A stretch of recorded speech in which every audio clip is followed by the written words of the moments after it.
মনে হয় যে এখানে অন্য কিছু হতে পারে এবং শক্তিশালী কোনো এই রাসায়নিক দ্রব্য হতে পারে।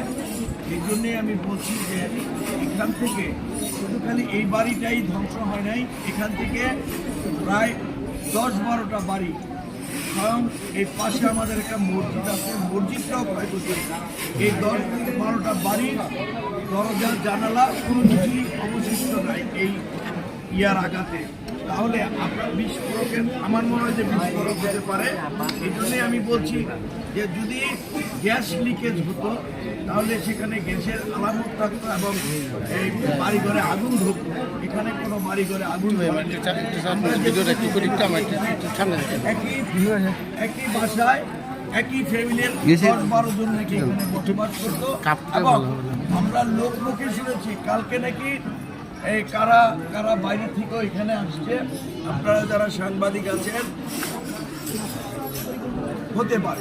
হতে পারে এটা অস্বাভাবিক কিছু না, যেহেতু এটা বিকট আকার ধারণ করেছে। আমরা যখন সেহরি খেতে উঠছি, সেহরির পূর্ব মুহূর্তে এই ঘটনাটা একদম সেহরিও প্রায় শেষ 4:10 দিকে 8 থেকে 10 মিনিটের সময় এই ঘটনা বিস্ফোরণটা ঘটেছে।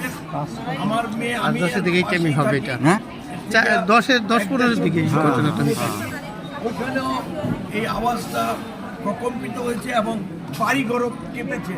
তাহলে আপনারা যারা এখানে আছেন, সাংবাদিক ভাইয়েরা আছেন, বিশেষ করে গোয়েন্দা সংস্থার লোকজনকে আমি উদাত্ত আহ্বান জানাবো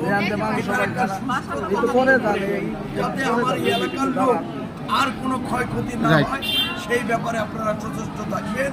আমি বিশেষ করে পুরাক থানার যে ভারপ্রাপ্ত কর্মকর্তা সহ পুরাক থানার যে প্রশাসনের নেতৃবৃন্দ আছেন তাদেরকে আমি উদাত্ত আহ্বান জানাবো, আপনারা অনতি বিলম্বে যারা এই ঘটনাটা ঘটিয়েছে, যারা এটার সাথে সম্পৃক্ত আছে, যারা এই ঘটনার পিছনে আছে, তাদেরকে আপনারা খুঁজে বের করে আইনের আওতায় আপনারা আনেন এবং যাতে করে আমার এই 54 নম্বর ওয়ার্ডবাসী যাতে অন্তত একটু শান্তিতে বসবাস করতে পারে।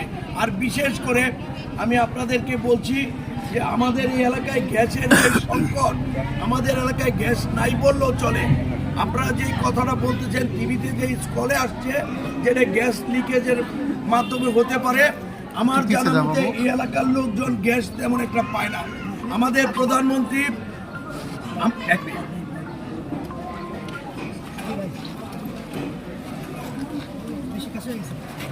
একটু দূরে যান, আপনারা